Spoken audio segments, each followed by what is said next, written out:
Aleluya. Damos gloria al Señor por ello. Nos da gusto estar aquí una vez más. Como siempre, acepto la invitación cuando nos honran con ella. Agradezco a todos ustedes por aquellas oraciones, por el cariño que dispensan. Muy especialmente, pastor, muy honrado, pastora Jenny. Gracias por la invitación. Me siento honrado como en casa. Así que damos gracias al Señor.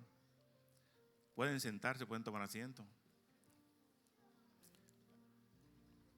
El pastor hizo una breve introducción de lo que hoy yo quiero compartir con todos y cada uno de ustedes, que es el proceso de salud y el testimonio que hoy podemos dar. Testimonio que el Señor ha querido que fuera hoy, porque si hubiese sido por mí, ya yo lo hubiese dado antes. Pero había un tiempo de espera porque el Señor me mandó a guardarme, me mandó a quedarme quieto. Había recibido invitaciones de otras iglesias porque querían compartir, de pastores amigos que conocieron el proceso, que yo compartiera el testimonio con ellos, pero le dije que no porque tenía un mandato del Señor que tenía que ser cuando Él me diera la señal. Y por eso estamos aquí hoy, dando gracias al Señor por ello. Así que me siento muy honrado de estar aquí con todos ustedes. Todos vivimos este proceso y de verdad que fue algo bastante intenso. Pero vamos a la palabra para compartir brevemente, porque el testimonio es largo, pero yo lo resumí. Vamos a la palabra en el Salmo 30. Salmo 30, los versos del 1 al 3.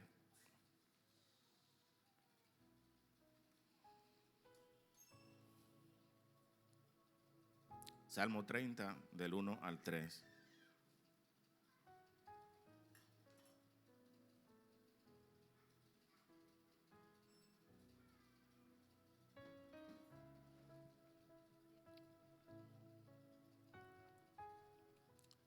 La palabra se lee en el nombre del Padre, del Hijo y del Espíritu Santo. Amén. Dice así: Te glorificaré, oh Jehová, porque me has exaltado y no permitiste que mis enemigos se alegraran de mí. Jehová, Dios mío, a ti clamé y me sanaste. Oh Jehová, hiciste subir mi alma del Seol, me diste vida para que no descendiese a la sepultura. Bendito sea el Señor. Padre, te damos gracias por tu palabra que ha sido leída. En este momento yo me pongo delante de ti, Señor, para que seas tú que esté a través de tu Santo Espíritu poniendo las palabras, Señor, reales en mi boca, para poder ministrar, Señor, lo que aconteció en mi vida y lo que tú permitiste, Señor. Estamos más que agradecidos de ti por habernos, Señor, procesado, por habernos levantado, por habernos dado, Señor, una victoria de un día más de vida. Así que damos gracias en el nombre de Jesús. Amén y amén. Gloria a Jesús. En nuestro diario vivir nosotros como creyentes y no creyentes que hay en la vida, estamos acostumbrados a oír hablar de Dios, a oír hablar de un Jesús que sana, de un Jesús que liberta. Pero hay una diferencia del cielo a la tierra en el que cree y en creerle a Dios.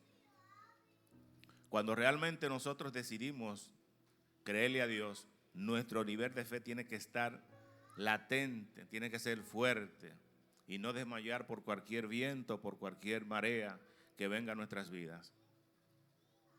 Todo el que viene a este camino, quizás se lo pintan de color de rosa, quizás se lo pintan muy bonito el evangelio, pero a los hombres que Dios llama, a los hombres que Dios le da propósito, a las mujeres que Dios le da propósito con llamado, Dios siempre tiene algo para ellos, porque Dios es un Dios de misterio. Y Dios permite procesos en nuestras vidas para fortalecernos, pero más que para fortalecernos, para moldear nuestro carácter, para pulir y sacar lo mejor de cada uno de nosotros. Así como se pule el oro, que es de un pedazo de carbón, y lo procesan hasta llegarlo al brillo que da, así mismo el Señor hace con nosotros los cristianos, y más la gente con llamado y con propósito. Digo con propósito porque cada uno de nosotros hemos sido marcados en esa línea, pero nuestro nivel de fe muchas veces es puesto a prueba, y es lo que el Señor hace cuando a usted lo procesan, cuando usted cae en una situación, ya sea de salud, financiera. En el caso nuestro fue un proceso bastante largo de la situación de salud por la que atravesamos. Este testimonio yo lo recojo mayormente por lo que vivió mi esposa. Ella fue la que me narraba cada punto, cada parte, que yo tomé notas, porque yo estuve mayormente indispuesto. De los 45 días que duramos internos, 25 fueron en coma. Bendito sea el Señor. Del Dios que yo le quiero hablar del Dios que me sanó, del Dios que me restauró, del Dios que me levantó, el que me tendió la mano. Yo no le quiero hablar de mí, sino de ese Dios grande, vivo y real, que es para con cada uno de nosotros. Yo solamente fui un instrumento que el Señor usó, un instrumento al que el Señor tomó para procesarlo. Y en ese sentido, quizás después de habernos levantado de ahí, pudimos haber echado para atrás o dar vuelta atrás, dar marcha atrás. Pero aún en medio de la prueba, en medio del dolor, en medio de la situación, nosotros tenemos que dar gracias. Gracias porque Dios ha sido bueno. El Dios de los milagros que yo conocí y que muchos de ustedes conocen, quizás muchos de ustedes no vivieron la situación como la conoció el pastor Pablo, como el hermano y ministro Caudi, que estuvieron y vieron allí lo que había y lo que había acontecido y lo que pudieron recibir y percibir, que en muchas ocasiones no lo permitían ver por la condición de salud. Pero damos gracias a Dios por ello. Aquí estamos. Todos y cada uno de nosotros hemos quizás escuchado hablar o leído en la Biblia de los milagros de Jesús, de sus hazañas, en sus andanzas, tanto en Jericó, Jerusalén, Samaria, Judea, en todos aquellos pueblos por donde Él caminaba, dando mensajes y haciendo sus milagros. Pero todos quizás ustedes han oído hablar del ciego Bartimeo. El ciego Bartimeo, por su nivel de fe, escuchó que Jesús iba a pasar por Jericó, y él, estando apostado en el camino, sabía que tenía que pasar por ahí.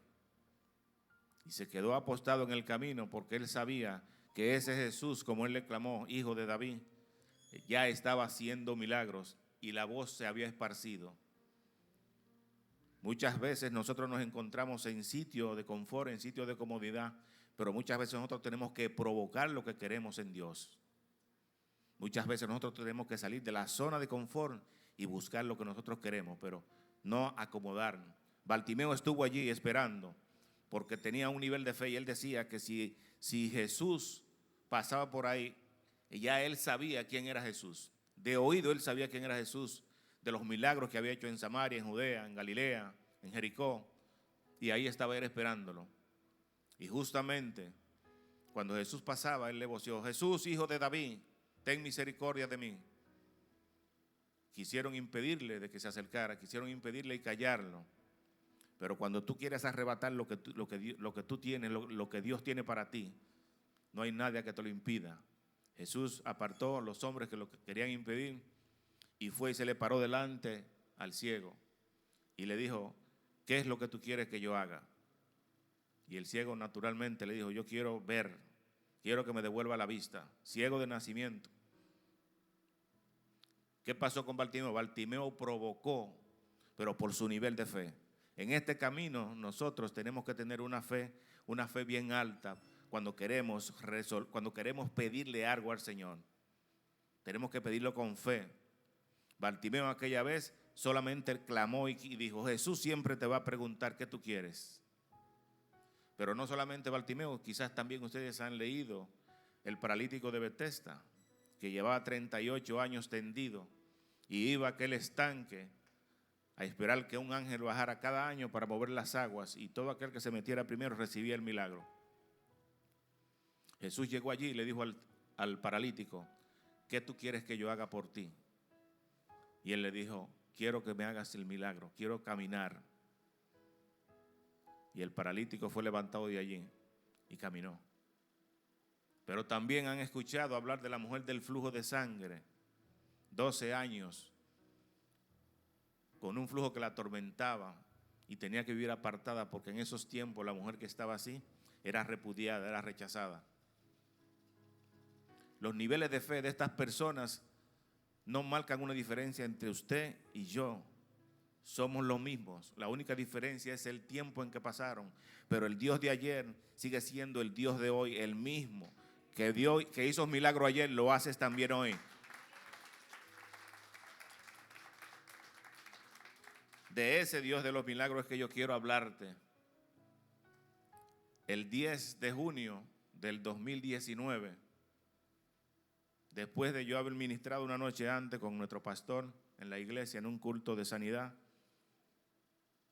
donde después de eso se dieron testimonios de lo que hizo el Señor, al día siguiente yo estaba camino al hospital con un dolor terrible que no lo podía soportar, después de haber ministrado la noche antes. Cuando llegamos allí a la Plaza de la Salud, esperé por más de 24 horas en emergencia, en lo que me hicieron todas las pruebas, todos los análisis habido y por haber.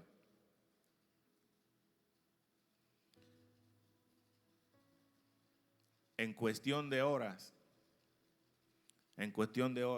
después que estuve ahí, me pasaron a una habitación y llevaron los resultados y diagnósticos que me habían hecho, tanto de placas como de análisis y estudios para determinar qué era lo que yo tenía. Tomografía también. Todos los estudios me hicieron en menos de 24 horas.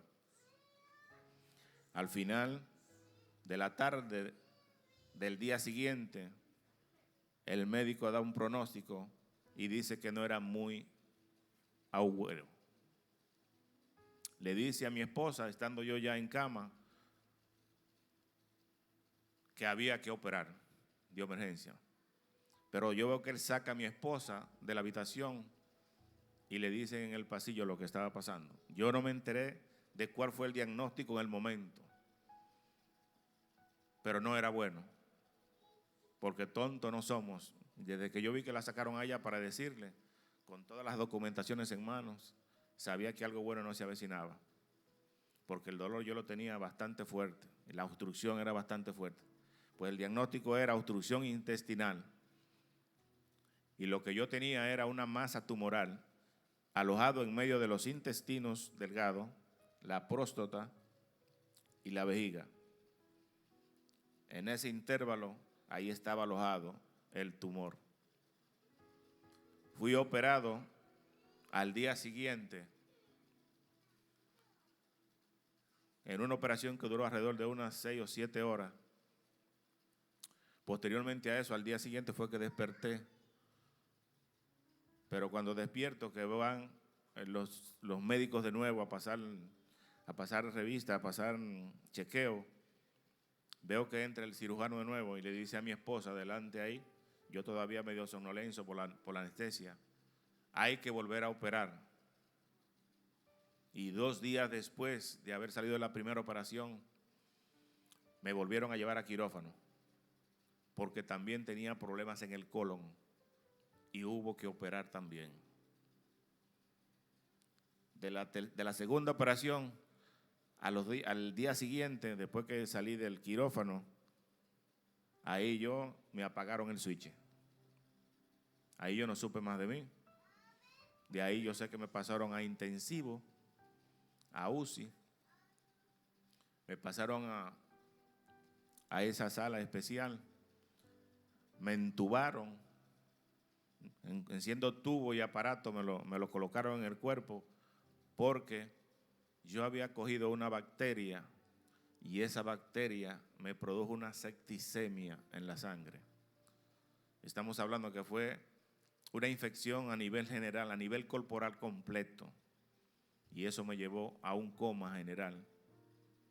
Pero aparte del coma, aparte de la septicemia, también tenía 2 úlceras sangrantes que se me provocaron o la detectaron posterior a en medio de la operación.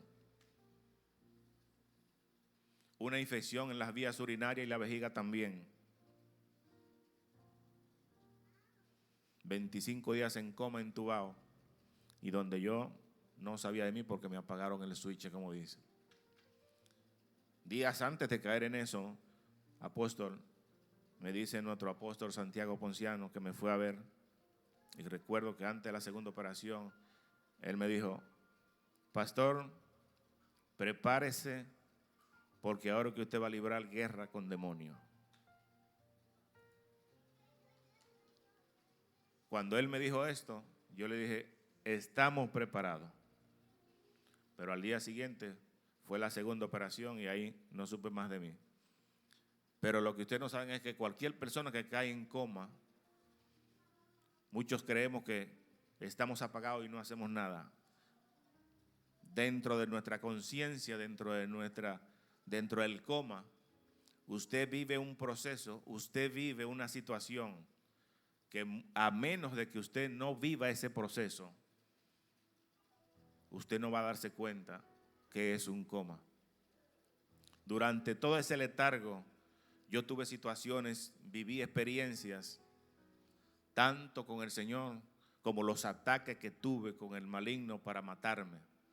Había una intención marcada del mismo infierno para matarme, porque lo viví en carne propia. ¿Ustedes creen que nada más se dicen que hay demonios cuando se lee en la Biblia? Eso es real, hermano.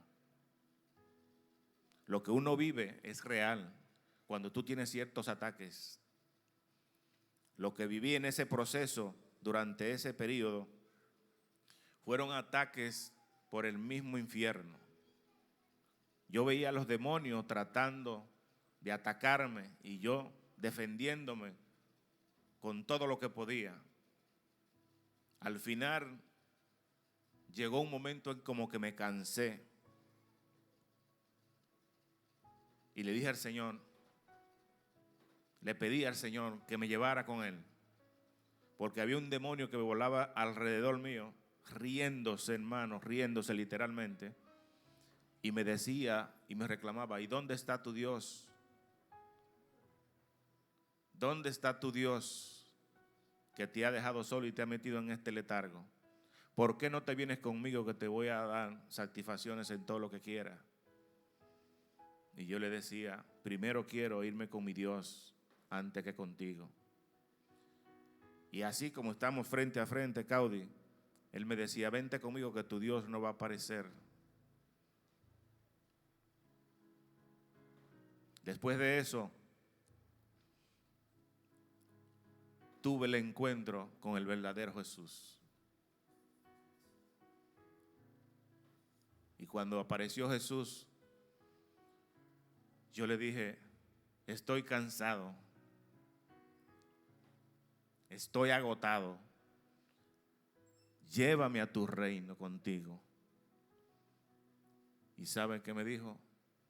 No, aún no es tiempo. Y me dice: ¿sabes tú lo que dice Mateo 7:7?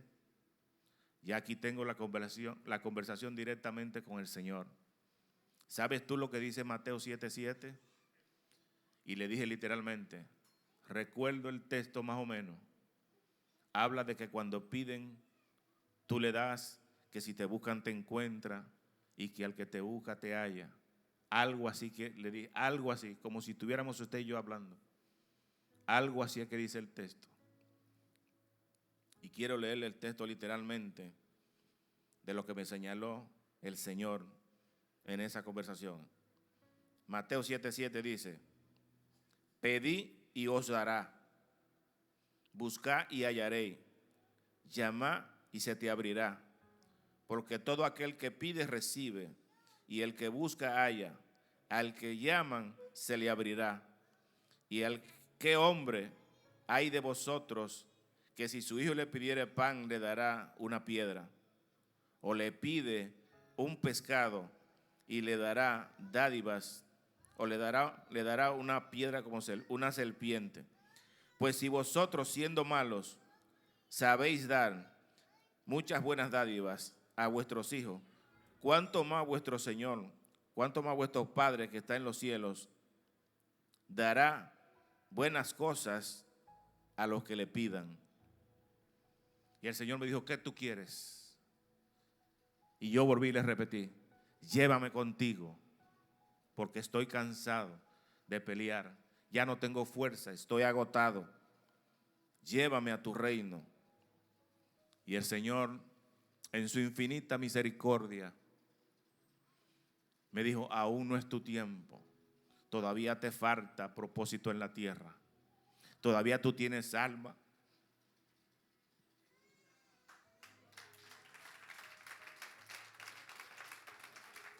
Todavía tú tienes alma que conquistar para el reino.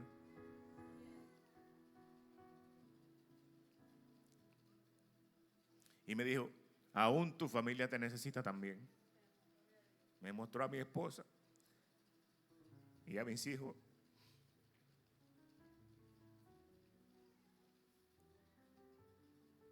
Pero aún así, yo le dije, aún así llévame contigo. Porque ya yo había vivido la experiencia de lo que Él me mostró.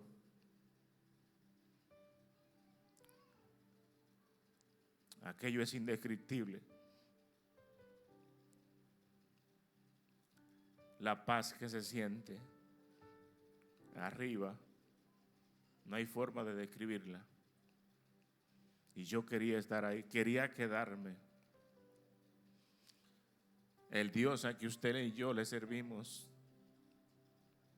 es un Dios real. Nunca pongan en duda al Dios que ustedes eligieron para servirle. Es un Dios real, es un Dios que bendice, un Dios que libera, un Dios que restaura, que levanta. Volvió el Señor y me pidió, dime qué tú quieres.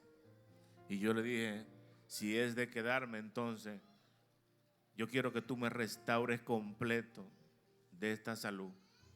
Yo no quiero volver a padecer de cáncer. Yo no quiero volver a pasar aflicción. Yo me he sentido cansado, le digo. Y Él me dice, anda y ve que yo estaré contigo.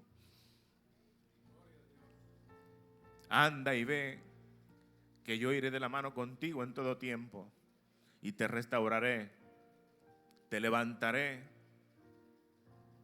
Pero ve y haz mi voluntad.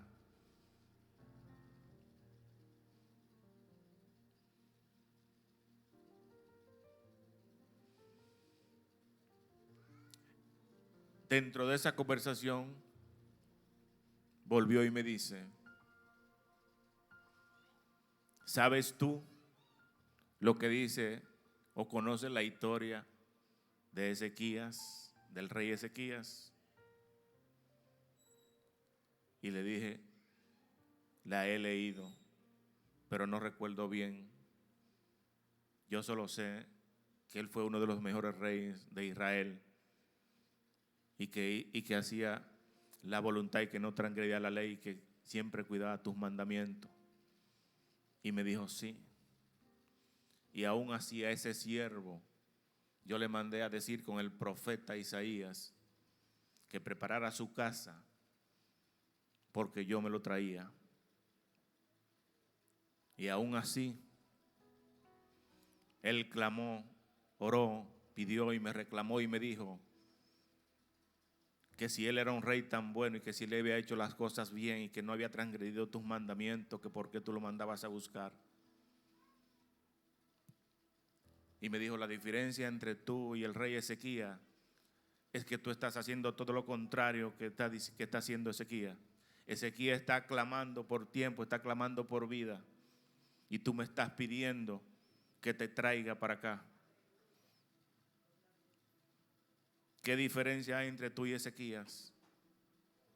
Y yo le dije, solo que él es rey y que yo soy tu siervo. Y me dijo, por el hecho de ser mi siervo y por el hecho de Ezequías el rey, él no es más que tú. Pero aún así, yo tengo misericordia y yo soy que digo que tú no has cumplido tu propósito y que no es tu tiempo de estar conmigo. Ve y haz mi voluntad y dile a la iglesia que cuando lean Mateo 7, 7, que pidan con fe, que sepan pedir, pero que no pidan con deleites para vosotros, porque están mal acostumbrados a pedir cosas que no necesitan y se les olvida que yo conozco todas las necesidades de todo ser viviente. Los conozco tanto que conozco cada cabello que usted tiene en la cabeza. Así que dice el Señor que cuando pidan, que pidan bien, pero que se alineen con Él. Esto es un mandato del Señor.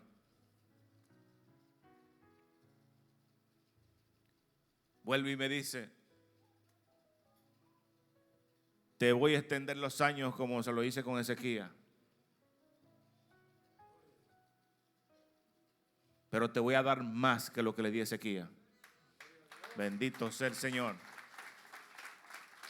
¿Qué he hecho yo para agradar a Dios? Para que Dios hiciera ese milagro conmigo, para que Dios hiciera lo que tenía que hacer, de llegar a compararme con el rey y de ponerme en paralelo al rey Ezequías. Cuando Ezequías estaba clamando, porque le habían dicho que él se lo iba a llevar, que preparara su casa porque iba a morir. Y Ezequías no quería morirse. Yo era todo lo contrario, yo no quería vivir, yo quería quedarme. Y aún así, él me dijo, tienes que volver.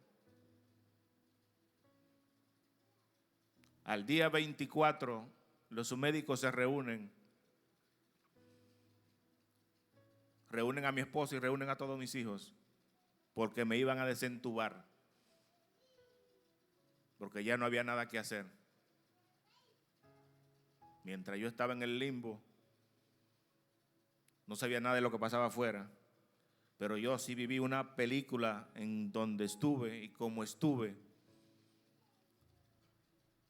Solo sé que mi esposa, cuando se reunieron los médicos, el cirujano, el epidemiólogo, el nefrólogo y el encargado de la emergencia en UCI, le dijeron a mi esposa, busca a tus hijos y si en caso te puede buscar un sacerdote, porque hay que desentubarlo. Ya la ciencia llegó hasta aquí, ya no podemos hacer más nada.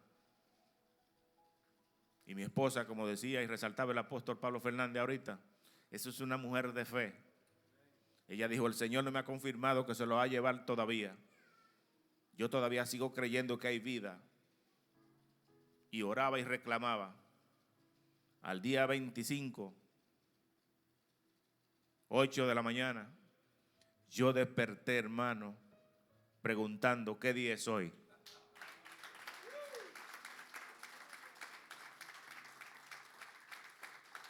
Ese es el Dios de lo imposible.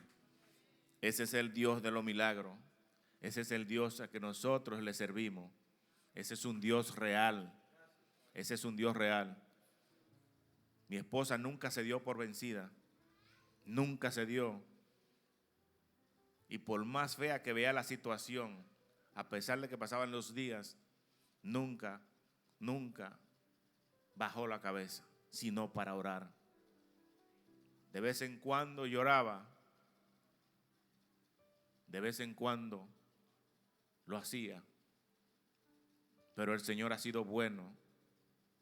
Después de eso, duré unos 15 días más hospitalizado y ahí fue que la lucha fue terrible entre los demonios y yo. Porque entonces me querían atormentar porque ya habían visto lo que el Señor había hecho. Y aún así, Yo sin mucho conocimiento por la cantidad de medicamentos que tenía en todo el cuerpo y por la cantidad de anestesia, los podía ver palpables y cuando se acercaban a mi cama. Y así en medio de la situación ya despierto, yo comenzaba a orar y a reprenderlo dentro todavía de mi estado de salud delicado. Y muchas enfermeras me decían que yo estaba delirando. Y yo le dije, no, ya yo no estoy delirando, yo estoy en mi sano juicio. Yo sé lo que veo, yo sé con quién peleo, yo sé lo que vienen aquí a atacarme, yo sé lo que estoy viendo. Y me daban por loco, pero yo sí sabía lo que estaba haciendo. Nunca se dan un pelo cuando ustedes tengan una situación, un proceso de salud o lo que sea. Solo pídanle al Padre. Solo clámenle a Él.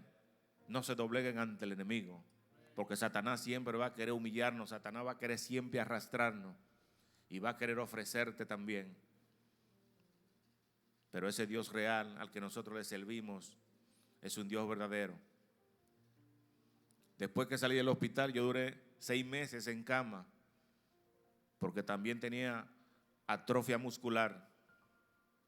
La atrofia muscular es que todos los músculos del cuerpo se te duermen y quedas sin fuerza. Yo solamente podía menear la cabeza.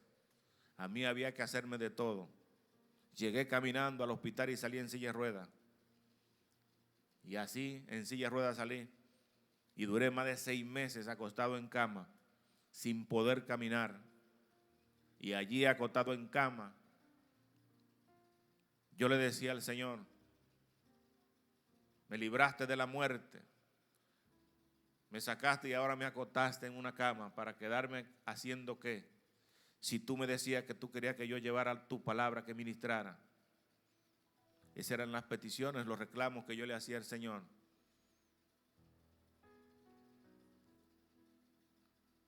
Posteriormente a eso, me recomendaron una terapeuta y la terapeuta comenzó a dar terapia. Y cada día que pasaban, yo pensé que no iba a caminar. Ya yo me estaba conformando, me estaba cotejando en la cama. Y recuerdo que mi esposa en una ocasión me dijo, y me habló fuerte y me dijo, oye, ponga de su parte, porque el Señor no lo sacó a usted para que esté de flojo y de mamita ahora.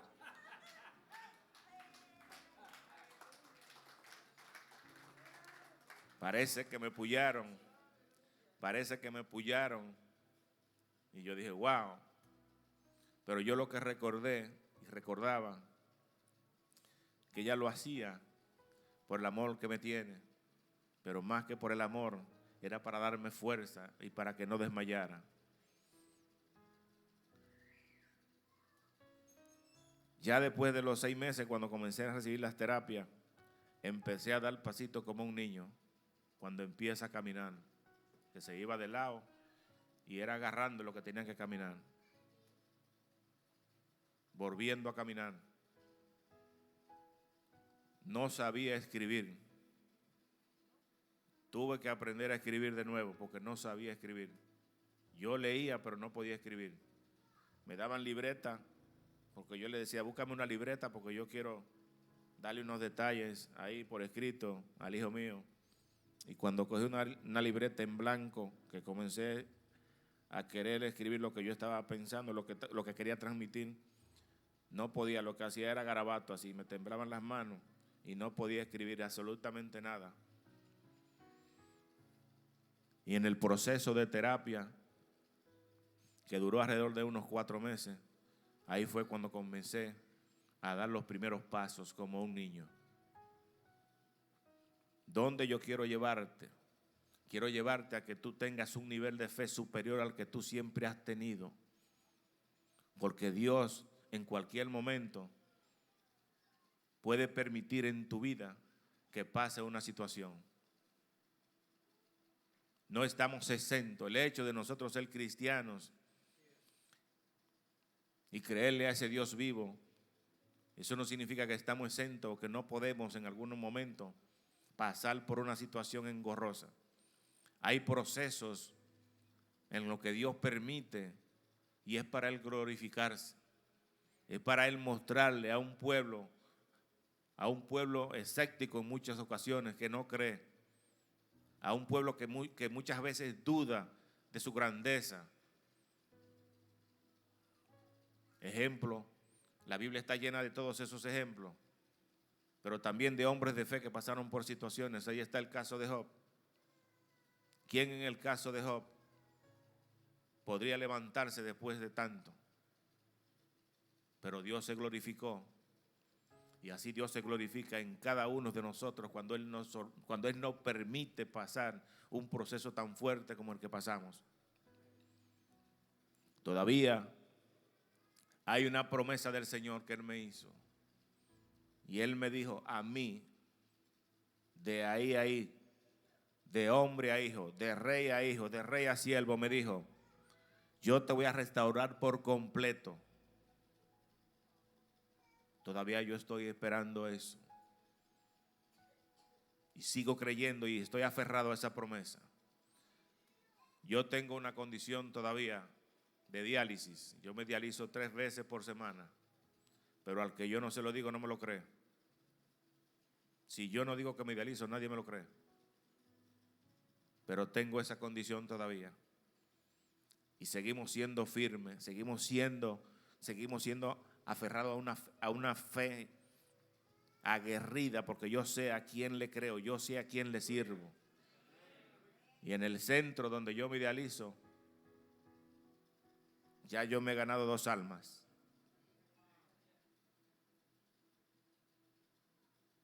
Cuando me tocan los turnos en el que yo estoy, de 6 de la mañana a 10 de la mañana, martes, jueves y sábados, ahí yo pongo adoración desde que entro.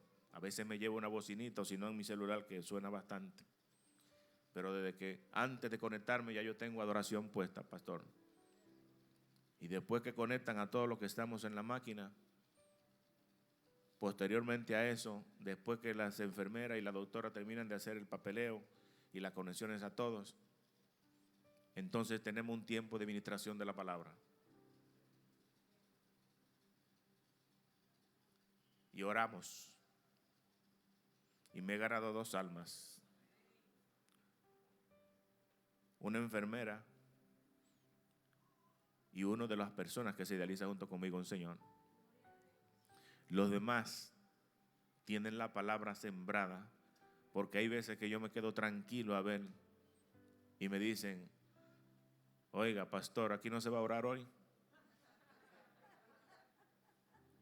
Yo me quedo tranquilo y manso a veces. A ver, ya hemos instaurado esa administración de la palabra,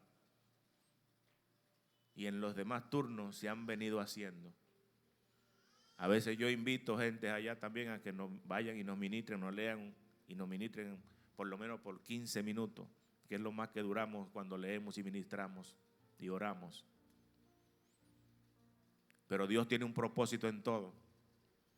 Ahí yo estoy y ahí yo sigo ministrando la palabra.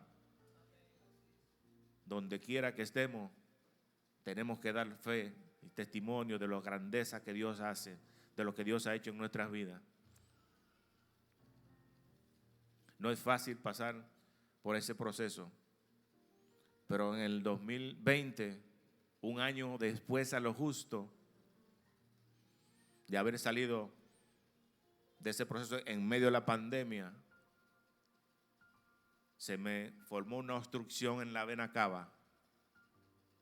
Yo tenía el cuello hasta aquí arriba, de hinchado, del pecho para arriba, yo no tenía cuello. Eso me provocó una retención aquí que no podía casi ni comer ni toser, y no podía dormir. Tenía que dormir sentado en mi cama, a un año después de haber estado. Cuando vamos al médico, que me hacen los estudios, diagnostican y me dicen que yo tengo una obstrucción en la vena cava. Me hicieron una angiografía. Me tuvieron que meter un líquido por los brazos y meterme una tomografía para ver dónde estaba la obstrucción. Tenía una obstrucción aquí y tenía una obstrucción en este lado. Y eso había que someterme a una operación. Al primer cardiovascular que fui, que llevé los estudios, recuerdo como ahora que fue en el centro, fui al centro médico UCE por una recomendación que me hicieron de un doctor que había bien bueno. Y él me dijo, bueno, a usted hay que operarlo, a usted hay que hacerle una operación de corazón abierto para poder eliminar esa obstrucción que usted tiene, porque tengo la obstrucción en el medio del pecho, en la vena, en una de las venas principales. Mi esposa y yo nos miramos cuando él nos dio ese diagnóstico y nos dijo eso. Y le dijimos que lo íbamos a analizar, que íbamos a pensarlo. Nos fuimos de ahí esa tarde, medio cabizbajo, porque yo no me esperaba ese diagnóstico, ni tampoco volver a quirófano. Y yo le dije, Señor, otra vez. Pero esa vez no lo dije ni en tono agresivo ni mal, sino bueno, yo nada más dije, Dios sabrá por qué. Buscamos otro cardiovascular y fuimos a ginecología obstetricia donde nos recomendaron. Y ese por lo menos fue menos acelerado que el otro, porque él me dijo, hay que hacerte unos estudios. Ya el estudio me lo había hecho, el mismo que me había dicho el doctor, y se lo mostré. Y me paró a frente de un esqueleto ahí que él tiene en su consultorio y me dijo, el problema tuyo está aquí. Me señalaba el centro del pecho. Pero yo no soy cirujano invasivo. Yo te voy a rajar por el brazo y te voy a rajar por el muslo y por ahí voy a trabajar. Así entonces llegamos a un acuerdo. Me hizo unos análisis de rutina normales. Y en ese proceso, después de eso, se arremetió la pandemia. Y yo duré un periodo de 4 meses en mi casa, casi a punto de morirme, porque no podía casi respirar. Tenía que dormir sentado, recostado del espaldar de la cama, como con 6 o 7 almohadas detrás. Si me cepillaba y me bajaba, me asfixiaba. Sentía que se me iba la respiración. Si me agachaba, me asfixiaba. Si me volteaba de lado, me asfixiaba. Si me acostaba de este lado, me asfixiaba. Si me acostaba boca arriba, peor aún. Una situación difícil, hermano. Cuando llamo al doctor, después de pasados los días, le dije, mira, esto se me ha agravado, ¿qué vamos a hacer? Y él me dijo, todavía aún no, porque no hay autorización para operar ahora. Todo eso está frenado por el asunto de la pandemia. Entonces, solo me quedaba adorar y orar en mi casa. Recuerdo que en medio de la pandemia yo sacaba una bocina para el patio, me sentaba en una mecedora y pasaba la tarde entera oyendo adoración y dando gracias al Señor. Era lo único que hacía. Eso me daba paz, me daba tranquilidad. Aún en medio de la situación, en medio de la molestia en que tenía, que pasaba la noche en vela prácticamente, aún así, yo vivía adorando al Señor.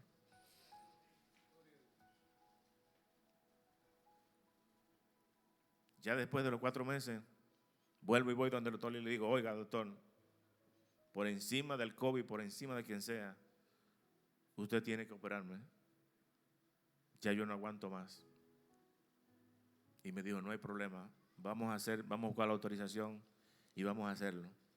Hasta la prueba no sé cuántas pruebas de COVID me hice en ese momento, son como 2 o 3. Y tomamos un día y 20 de junio decidió operarme.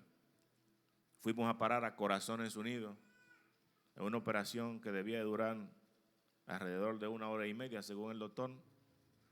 La operación se llevó unas 6 horas. porque estaba difícil la obstrucción. Decía que parecía que era una piedra volcánica que yo tenía metida en 3 avenas. Él estaba rompiendo si fuera como un cincel, así cuando yo sentía que... Pero después de pasar las 6 horas, mire lo grande que es esto, Claudio. Habían 5 doctores con el cardiovascular, porque dentro de lo que yo tenía había una gravedad que yo en cualquier momento podía estornudar y morirme, y yo no lo sabía. El doctor tuvo que buscar 3 especialistas más, colegas de él, para que estuvieran con él en la operación por si se presentaba algo. Recuerdo yo que cuando me acostaron en quirófano, esa operación se me hizo despierto, anestesiado de ahí para abajo, de ahí para arriba solamente, pero no sé cómo lo hicieron porque yo estaba despierto y veía y escuchaba todo. Y entre el murmullo y murmullo, el doctor decía: Dios, ayúdame.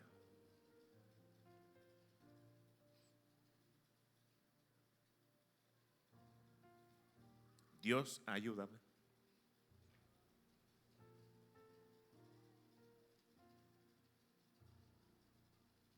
Cuando terminó la operación, recuerdo que ellos aplaudieron dentro, se dieron la mano, se saludaron. Y dijo: bueno, ya él puede oír. Y yo le dije: yo he oído todo el tiempo. Yo he oído todo el tiempo. A pesar de que ustedes susurran, yo he oído y he escuchado muchas de las cosas que ustedes han dicho. Pero no tengo miedo porque yo sé a quién le sirvo, yo sé quién me trajo aquí y Él no va a permitir que yo muera de esto. El doctor, después que me quitó todas las cosas de encima, los aparatos que me cosieron, dice él, mirando al cielo: Dios, gracias, porque fuiste tú que hiciste esta operación. No fueron mis manos. Decía el doctor entre sollozos casi, porque la operación era difícil, estuvo difícil. Y él dijo, literalmente me dijo esto: Luis, ese Dios que usted le sirve es real, porque yo le había manifestado ya.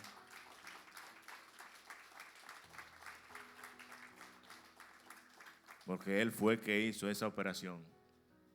En todos los años que yo tengo, yo he operado obstrucciones como esa y no había sido tan difícil. Llegó un momento en que no me rendí porque ya yo lo tenía a usted abierto por ambos lados. Pero pasaron por mi mente pensamientos: si yo lo hubiese sabido, no me meto en esta operación, decía el doctor. Y volvió y repitió: tú tienes un Dios que te ama.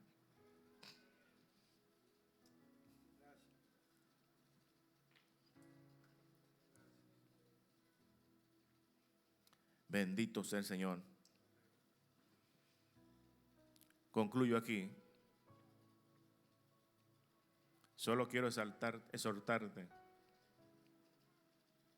que a ese Dios que nosotros le servimos, a ese Dios que nosotros le creemos, es un Dios que no te deja solo, no te abandona. En cualquier momento, situación que tú estés pasando, clama a Él, que Él escuche, Él responde. Desarrolla una intimidad con el Señor y tú verás que nunca te hará falta nada. Soy tan agradecido de Dios por lo que Él ha hecho y por lo que sigue haciendo en mi vida, que yo doy gracias todos los días por ello. Porque como Él me levantó, me restauró y me ha dado la oportunidad de vida y me ha extendido los años más que a Ezequías, eso no es mucho pedir para las cosas que Él puede hacer contigo también. Así que si hoy tú viniste también y tienes algún problema de salud, Él me dijo: ve, impon la mano a aquel que sienta algún tipo de aqueja o de salud porque por su fe ellos serán sanos.